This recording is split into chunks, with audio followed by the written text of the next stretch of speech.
les conseils de Yuli. Salut tout le monde, c'est Petit Ninja. Aujourd'hui on se retrouve pour une nouvelle vidéo et une nouvelle série, puisqu'aujourd'hui débutent les conseils de Yuli. Donc évidemment je suis en compagnie de Yuli, que je ne vous présente plus puisque vous savez qui c'est.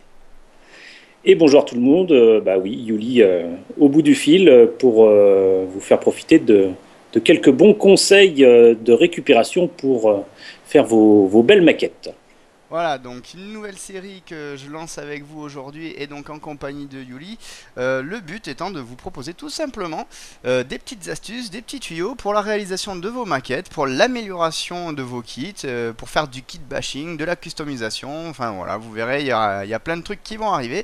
Et aujourd'hui, on va commencer donc avec ce premier épisode, puisque Yuli va vous expliquer ce que vous pouvez récupérer facilement et vous procurer facilement chez vous pour améliorer donc vos kits. Donc Yuli, je te laisse la parole et je te laisse nous expliquer tes petites astuces. Merci petit ninja, et bien je pense que l'idéal c'est quand même de commencer par la base, l'alpha, à savoir que bah, logiquement si vous faites une maquette et un gun plat, bah, vous avez entre les pattes un certain nombre de pièces qui sont disposées dans ce qu'on appelle des grappes. Donc il y a beaucoup de choses qu'il est possible de faire en récupérant les grappes et en évitant de les jeter sans se retourner et en se disant que ça ne servira à rien. Il y a mille choses à faire avec. La première chose, c'est qu'en découpant certaines tiges et certains éléments des grappes, vous pouvez en faire justement des tiges qui vous permettront de mettre les pièces dessus pour pouvoir les peindre plus facilement en évitant de les toucher tant que la peinture n'est pas sèche. Même s'il est toujours possible d'utiliser des tiges en bois pour barbecue par exemple, bah, ça peut être très pratique à ce niveau-là. Il y a également des petites languettes qui peuvent être prises sur les maquettes, sur les grappes et qui apparaissent de temps en temps, qui font apparaître les numéros des pièces. Moi je les récupère régulièrement pour détailler mes maquettes notamment de science-fiction. Je pense immédiatement à mes Star Destroyer, mais il n'y a pas que ça de possible avec ces petites languettes. Il y a souvent aussi avec les grappes des maquettes Bandai des espèces de cercles, des ronds qui sont souvent au milieu des grappes, que je récupère régulièrement pour pouvoir faire éventuellement du détaillage ici et là avec des choses qui correspondent à des cercles. Il y a de même sur chaque grappe, il y a l'identification des pièces et du modèle qu'on a entre les pattes qui est présenté sous forme un petit peu plus plate que le reste de la grappe. Et ça, cet élément-là, je pense qu'on peut le découper, qu'on peut l'utiliser très facilement pour modifier les pièces de maquette qu'on a avec soi. Et quoi de mieux, quoi de plus utile que d'utiliser le même plastique et parfois même la même couleur que les pièces qu'on veut agrandir, par exemple. Ça, c'est vraiment le truc de base. Tant qu'on parle de grappes, il n'y a pas que Bandai dans la vie. Il y a les grappes de raisin aussi. Pardon. Les grappes et surtout la qualité de plastique varient selon les marques, bien évidemment. Et donc, à part Bandai, que ce soit du Kotobukiya, du Revell, du LR, du Games Workshop aussi, hein, pensons un petit peu aussi à toutes ces pièces en plastique qui sont faites dans le domaine du jeu de rôle.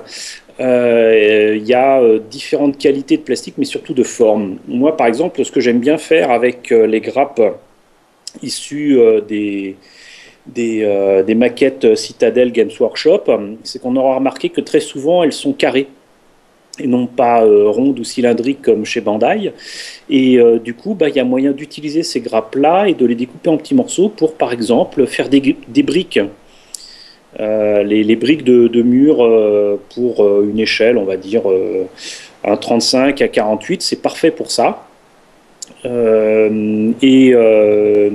revenir sur Bandai, et on aura remarqué notamment que sur les maquettes les plus récentes, à partir de Gundam 00, si je ne me trompe pas, les grappes de maquettes font apparaître des lettres pour identifier les pièces toujours, et ces lettres avant étaient en plein.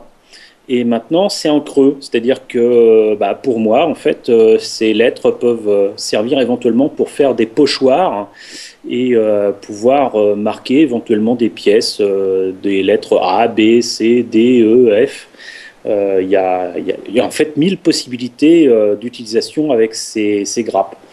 La dernière chose qu'il est possible de faire, quoique c'est un peu dangereux quand même, mais j'ai des amis qui le font, c'est de prendre les grappes plastiques et au lieu de les jeter, de les plonger dans une solution d'acétone et notamment bah, évidemment dans un récipient en verre parce que sinon tout autre récipient notamment en plastique risquerait de fondre et de faire fondre avec l'acétone les grappes de maquettes. J'ai des amis qui utilisent ça pour tout simplement coller ensuite des pièces toujours en plastique entre elles. Ils s'en servent un peu comme colle et puis bah, sinon certains l'utilisent, quoique en faisant attention, hein, ça reste de l'acétone, hein, ça fait mal aux doigts et à la peau, bah, pour en faire presque un petit peu de la pâte à modeler, mais du coup on a du plastique liquide que l'on peut modeler à loisir. J'ai un ami comme ça qui s'était fait un moule d'une tête de Gundam qu'il aimait bien. Il me semble que c'était l'Alex NT1. Et à partir de ce moule, il avait mis de la pâte plastique ainsi obtenue avec de l'acétone et la grappe plastique. Il le mettait dans le moule et il obtenait ainsi un nombre incalculable de pièces de rechange pour changer les têtes de ces Gundam. Voilà. Un système D, c'est efficace.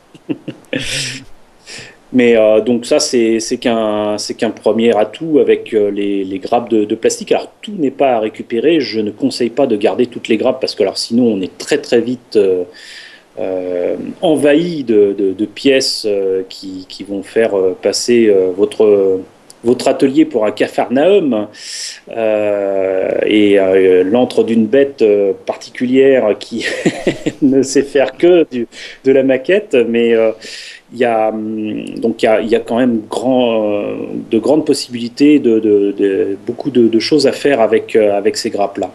Voilà. Voilà, donc ne jetez pas vos grappes, récupérez ce que vous avez à récupérer dessus, et le reste, jetez-les. Mais voilà, ça peut servir. Hein. Ben, Pour les exemples, j'invite nos auditeurs à se pencher sur ce que j'ai fait et que j'ai posté sur Hobby Forever. Je pense que ça étonnera beaucoup de personnes de voir ce que j'ai pu faire avec les restes d'un Mirage 4. J'ai fait un petit Star Destroyer de Star Wars, en tout cas un vaisseau inspiré par Star Wars, et ce que j'appelle les tranchées, c'est-à-dire le bord du vaisseau qui ressemble à un gros triangle. Le bord, en fait, c'est ni plus ni moins que des morceaux de grappe qui dépassent. C'est un exemple parmi tant d'autres, hein, mais la limite, ce n'est que l'imagination et il y a vraiment beaucoup, beaucoup de choses à faire, ne serait-ce qu'avec ces éléments-là, que d'habitude, effectivement, on jette sans arrière-pensée. voilà. Mais on le voit hein, sur le net, hein. Souvent il y en a qui s'amusent carrément à reproduire des sculptures ou des Gundam grande taille avec des morceaux de grappe. Je me rappelle, j'avais vu une photo d'un RX78-2 qui était entièrement fait en grappe. Donc il avait un inner frame en couleur de grappe inner frame, donc grise, et ils avaient fait ensuite ben, le torse en grappe bleue, etc. Quoi. Ils avaient fait tout, enfin vraiment le Gundam comme ça, et c'était une pièce qui faisait à peu près, je crois qu'elle faisait plus d'un mètre, c'est sûr, mais elle devait faire dans les 1,60 m, un truc comme ça, enfin vraiment une belle sculpture, quoi. Et que avec des bouts de grappe comme ça récupérés, quoi, c'est vraiment... enfin, voilà. Il me semble que c'était taille humaine, mais peut-être que je me trompe. C'est Jean, possible, hein. Enfin, je disais, il faisait au moins plus, enfin, au moins 1 mètre, voire plus, ça c'est sûr, c'était pas un petit truc, hein. C'était un truc qui était vraiment gros quand même. je vais ajouter deux petites choses, deux petits détails. Alors, il est évident que les grappes qui correspondent aux pièces qui sont les polycaps, donc toutes ces pièces un peu caoutchouteuses, ça par contre, pour l'instant, je n'ai pas encore trouvé de moyen de réutiliser ces éléments-là. Même s'il serait tentant de les utiliser pour des vieux jouets. À un moment, je pensais utiliser ça pour remettre en état les bassins de nos amis les maîtres de l'univers. Les plus de 30 ans comme moi savent de quoi je parle. Donc ça, a priori, pour moi, pour l'instant, aucune utilité possible avec ces grappes-là. Et par contre, la particularité aussi avec les maquettes, quelle que soit la marque, c'est les pièces transparentes. Avec les pièces transparentes, surtout les vieilles grappes, parce que là aussi, il y a la qualité de plastique à prendre en compte. Ici, le plastique transparent est un peu plus cassant. Donc ça, faut faire attention. Mais surtout, il y a un vieux truc à utiliser avec les pièces transparentes. Si vous avez une échelle, disons, proche du 1,35 ou du 1,20e, je pense notamment pour les fans de mecha à Votoms ou même à certains modèles de Gundam. Hein. Il y en a maintenant au 1,48 ou 1,35. Il y a un truc tout bête à faire. Si vous voulez faire, par exemple, des bouteilles en verre, bah, vous étirez un petit peu le plastique avec une source de chaleur, une flamme, encore une fois en faisant très attention, hein, l'idée c'est pas de mettre le feu chez vous, et avec le plastique étiré, normalement en faisant attention, vous devriez pouvoir former une bouteille à l'échelle 1,35 assez facilement. Et avec cette même idée d'ailleurs, avec le plastique étiré, là aussi c'est un vieux truc de maquettiste, c'est plus facile avec les plastiques transparents qu'avec les autres grappes, mais vous pouvez faire quantité de choses, pour Gundam par exemple, des antennes en plastique étiré, bon ça casse un petit peu, mais c'est toujours mieux que les antennes un peu grossières qu'on peut avoir dans le monde de Gundam, Macross et compagnie, enfin je pense surtout aux très vieilles maquettes. Et là, du coup, il y a aussi 1000 possibilités pour faire des choses avec ces grappes-là en les déformant. Faut laisser libre cours à son imagination. Mais faire attention quand même. Voilà. Faut pas aller se brûler, faut pas aller se coller du plastique fondu sur les doigts. Non, surtout pas. Et bien évidemment, pour faire cette opération-là, plutôt que de s'amuser à prendre un briquet et d'étirer le plastique avec la main qui reste libre, je conseille fortement d'utiliser un chauffe-plat. On en trouve partout maintenant. Et avec la flamme de la petite bougie qu'on a sous la main, on a du coup les deux mains libres. On peut étirer le plastique beaucoup plus facilement et contrôler l'opération de manière beaucoup plus sécurisée. Sans faire de bêtises. Voilà. Et bien voilà, ça fait déjà pas mal de petites astuces, de petits tuyaux. On a encore un petit peu de temps si tu veux, donc je sais pas si tu veux aborder un autre de tes tuyaux, une petite astuce rapidement qui pourrait venir compléter ça. Alors, il faut savoir que pour les outils à utiliser pour la majorité des maquettes qu'on construit, et surtout maintenant avec Bandai et Revell qui nous concernent en premier lieu, il faut bien comprendre que le matériel de base, il n'est pas obligatoire de prendre des pinces coupantes ou du diluant avec des marques qui coûtent très très cher. Très souvent, moi je conseille pour les débutants, et surtout pour ceux qui font du no-paint, et ils sont nombreux, de prendre du matériel de base, à savoir du matériel de manucure. Donc souvent en solderie, dans certaines boutiques pas très chères, on trouve des coupes-ongles, des limes à ongles, souvent en carton, qui coûtent rien du tout. Ce matériel-là, il a l'air de rien, mais il peut vous être très utile, très pratique, et ça sera toujours moins cher que d'acheter une pince coupante dédiée pour le modélisme et qui coûte souvent plus de 7 euros. Alors il y a des modèles qui évidemment sont extrêmement pratiques, mais le coupe-ongle reste quand même l'outil de base qui permet de séparer la pièce de la grappe. Et ensuite, pour enlever les ergots, évidemment limer. Et quoi de mieux qu'une lime à ongles pour s'exercer à ce genre de choses. Oui, parce qu'après, quand tu vois les distributeurs officiels comme Tamiya, hein, pour ne citer que celui-ci, puisque c'est un des plus connus quand même à l'heure actuelle et dont la distribution est assez généralisée en France, une pince coupante à plastique Tamiya, alors, il me semble que la moins chère que j'avais vue, elle était pas loin des 10 euros et ça monte jusqu'à 20-25 euros, quoi. Enfin, pour certaines boutiques. Enfin, il faut pas oublier que c'est une pince coupante pour faire du modélisme. Donc, moi personnellement, j'ai pas honte de le dire, ça me fait mal au cul d'aller payer 20-25 euros pour une pince coupante à plastique. Ah, Je veux bien croire qu'elle soit de qualité, qu'elle coupe bien le plastique, mais bon, faut pas oublier, c'est du plastique qu'on coupe. Certes, il faut que ça soit propre, mais c'est pas non plus. Je veux dire, moi, ma pince coupante, c'est pas une Tamiya, je l'ai payé 7 euros, ce qui est déjà assez cher, je trouve, pour ce que c'est. Elle fonctionne très bien. Chez Trumpeter, il y a des outils équivalents qui sont très très bien et il y a effectivement des pinces extrêmement spécialisées. Mais je reste persuadé quand même que quand on paye certains objets de marque, effectivement, on voit quand même la différence quand on l'utilise. Oui, voilà. Maintenant, c'est quand même un frein pour tous ceux qui veulent se lancer, qui veulent débuter. Et une simple un simple coupe-ongle peut largement suffire pour comment dirais-je, pour débuter. Voilà. Mais bon, ça fait partie des choses qu'il faut le savoir. Un coupe-ongle est largement suffisant pour ça. Une lime à ongles, même en carton, peut rendre de fiers services. Je le vois régulièrement en salon. Pour donner un exemple précis, et là je suis désolé pour nos amis de Revel que j'aime beaucoup, mais l'ami Zenkuro avait acheté spécialement des pinces coupantes et des limes qui étaient proposées par Revel pour monter et travailler les maquettes Star Wars l'année dernière à Geekopolis. Je n'ai jamais vu des pinces coupantes aussi mal coupées et D'accord. des limes aussi peu efficaces sur des pièces que sont pourtant les Zikit Pocket de Revel. Oui. Voilà, je le dis encore une fois, le cœur serré, parce que j'aime beaucoup Revel et ils nous ont encore beaucoup soutenus à Geekopolis 2014 en envoyant des dizaines de kits à faire gagner et à faire monter pour faire découvrir le montage de ces maquettes qui sont très sympas.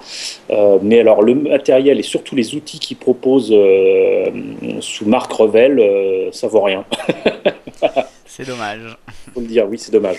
Et sinon, je reviendrai juste aussi sur les diluants, puisque tu en parlais tout à l'heure, tu parlais du white, tout ça, et pour rejoindre justement ce que tu disais, qu'il n'y avait pas besoin forcément d'acheter des trucs super chers. Ben, là, encore une fois, je vais faire une petite parenthèse. Quand vous achetez des peintures, forcément, la marque que vous allez acheter, que ce soit Obicolor, que ce soit Umbral, que ce soit Tamiya, tout ça, ils vont vous proposer donc du diluant officiel de la marque officielle en vous disant que pour bien diluer vos peintures, il faut utiliser le diluant officiel, pardon, j'arrive pas à parler, le diluant officiel machin machin qui coûte la peau du cul. Alors là, je vous arrête de suite, ça sert à rien d'acheter le diluant officiel. Moi, quand j'ai débuté la peinture à l'aérographe, j'ai acheté des pots Tamiya avec le Tamiya Sinner là, qui coûte la peau du cul. Il y a quasiment rien dans le flacon parce que c'est un flacon qui est tout petit. C'est tout bêtement de l'alcool à 70. Hein. Ils vous disent oui, c'est le Tamiya Sinner officiel, c'est le diluant pour la peinture acrylique, c'est de l'alcool à 70. Vous ouvrez le flacon, vous foutez le nez dedans. Ça sent l'alcool à 70 que vous pouvez récupérer pour vous soigner vos petites coupures et vos trucs comme ça. C'est exactement le même produit. Il y a peut-être un ou deux composés qui changent, j'en sais rien. À l'odeur, c'est de l'alcool à 70. Donc moi, ce que je vous conseille, c'est de pas vous emmerder et dépenser vos sous inutilement dans des produits qui coûtent cher. Parce qu'en plus, c'est cher et il n'y en a pas beaucoup. Et le diluant, quand même, c'est relativement utilisé à partir du moment où vous commencez à peindre à l'aérographe. Ben, vous faites tout simplement comme nous, vous allez acheter de l'alcool à 70 ou de l'alcool à 90 en grande surface, en supermarché. Ça coûte moins cher, il y en a plus et c'est aussi efficace. Parce que c'est exactement les mêmes composés. Peut-être à deux trois près, il faudrait regarder la liste des ingrédients entre guillemets. Mais moi perso, j'achète de l'alcool à 90, donc de l'alcool à brûler en bouteille d'un litre en grande surface. Ça coûte pas grand chose et puis le résultat est nickel quoi. Enfin, de toute façon, vous le voyez sur les vidéos et sur ma chaîne, sur ma page Facebook, vous voyez les photos de mes réalisations à l'aérographe. Voilà, enfin, je veux dire, y a aucune difficulté. La peinture est bien diluée à partir du moment où j'ai bien respecté mes proportions. Voilà, et pourtant, c'est pas du Tamiya Sinner ou du Monsieur Obicolor Sinner, etc. Quoi. Y a J'ai rien pu d'officiel. comprendre qu'il y avait quand même quelques différences. Oui, il me semble. Ouais. Mais bon, cela dit, c'est vrai que l'alcool à 70 ou à 90 de base, je l'ai vu encore hier dans un monsieur bricolage dans ma région qui est pourtant assez reculé dans les Pyrénées. Ça coûte un peu moins de 3 euros. Alors j'avoue que moi, par rapport à ma grande époque, je suis vieux et décati. Ça fait cher. Moi, à mon époque, une bouteille d'un litre de White Spirit, ça coûtait 5 francs. Autant dire 1 euro. Maintenant, pour l'équivalent, il faut compter 6 à 7 fois plus cher, mais il faut rappeler que c'est quand même des dérivés des produits du pétrole. Donc, il n'y a pas que l'essence pour les voitures qui a augmenté, c'est tout ce qui est dérivé du pétrole qui a augmenté également. Notons que pour l'alcool, par contre, ce qui est amusant, les gens n'y pensent pas toujours. Tout à l'heure, je parlais de sets de manucure qu'on peut trouver un peu partout, mais l'alcool à 90, on peut en trouver aussi en pharmacie. Aussi. La pharmacie est un lieu où on peut trouver énormément d'objets, y compris des coupes-ongles de luxe. Hein. C'est vrai, c'est vrai, c'est vrai. Le fait est que l'alcool à 90, on peut en trouver des flacons qui peuvent être pratiques à transporter. Moi qui voyage beaucoup et qui vais dans beaucoup de conventions, les flacons de pharmacie passent beaucoup mieux dans les bagages que la bouteille d'1 litre qui risque de s'ouvrir et qui vient du rayon ménager de chez Leclerc. Donc ça, c'est des choses à prendre en compte aussi. Je ne parle même pas évidemment des cotons-tiges, de l'acétone qui avant était tout simplement le produit utilisé pour enlever le vernis à ongles de ces dames. Il y a là aussi quantité de choses qu'on peut trouver en rayon pharmacie qui peuvent aider pour le maquettiste. Et ça, autant des boutiques de bricolage, on n'en trouve pas dans tous les villages de France, autant une pharmacie, je pense qu'on en trouve. Oui, je pense aussi, c'est quand même assez indispensable. Veillez quand même à signaler que si vous prenez des bouteilles d'alcool version familiale, pour éviter la tête décomposée du pharmacien qui va se demander mais qu'est-ce qu'il va faire de ce produit. Précisez que c'est pas pour vous soigner évidemment et que c'est pour les maquettes. À savoir aussi qu'évidemment l'alcool qui est proposé en pharmacie, il y a aussi un autre intérêt. Moi je le faisais régulièrement avant. Quand on se coupe, qu'on se fait un petit bobo à cause d'une lame trop affûtée et qu'on ne fait pas attention, avoir de l'alcool pour se soigner à côté de soi, outre diluer la peinture, ça aide aussi à se soigner. C'est pas faux. Quelque part, donc ça peut avoir une double utilité, même si je ne le souhaite à personne. Mais ça arrive des fois, malheureusement, en quittant, et c'est les risques du métier. Prochaine émission, je pense que je vous parlerai d'autres produits de pharmacie où il faudra là encore montrer patte blanche et je pense notamment aux piqûres, C'est ça, aux tout à fait. aiguilles. Bon, enfin voilà, en tout cas, je pense qu'on va en arrêter là pour aujourd'hui. On a déjà dit beaucoup de choses, enfin tu as dit beaucoup de choses surtout, puisque ce sont tes petits conseils. Et écoute, je te remercie. Je te dis à très bientôt, on va préparer le deuxième épisode et j'espère que ça vous aura plu les amis. Si c'est le cas, vous mettez un petit j'aime sur la vidéo. Si ça vous a pas plu, bien entendu je veux savoir pourquoi, parce que j'estime que si je dois améliorer le contenu, il faut que je sache ce qui ne va pas. N'oubliez pas de partager la vidéo, de vous abonner si c'est pas le cas. Yuli, je te dis à très bientôt. Et puis À très bientôt, Ninja. merci beaucoup. Et les amis, maintenant vous savez ce qu'il vous reste à faire. Allez, salut!